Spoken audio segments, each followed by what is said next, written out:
So ayan, isang magandang araw po sa inyong lahat at welcome po ulit sa Lipad Vlog TV. At nandito po tayo ngayon sa Malolos, Bulacan. Ang Malolos, Bulacan po ay isa sa pinaka-makasaysayang lugar sa ating bansa.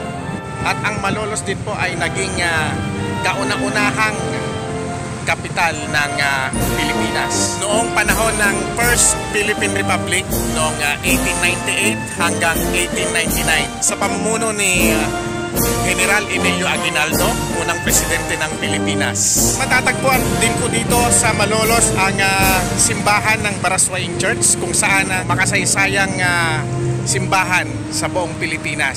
Ang kauna-unahang kongreso ng Pilipinas na nabuo sa simbahan ng Malolos sa pamumuno ni General Emilio Aguinaldo.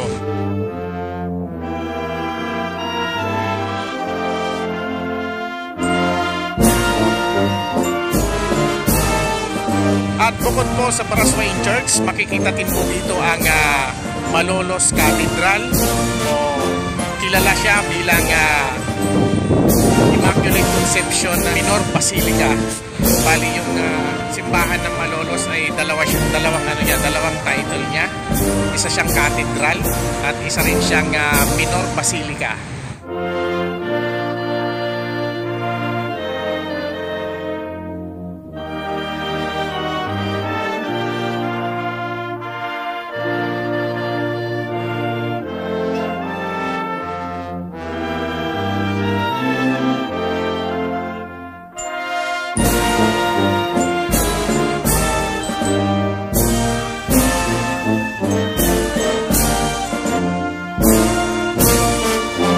Isa rin po yung makasaysayang simbahan dahil noong kapanahonan po ni Emilio Aguinaldo ay naging presidential palace po niya yung kumbento ng Malolos Cathedral. At ayan po, maraming salamat po muli sa panonood ng Lipad Vlog TV.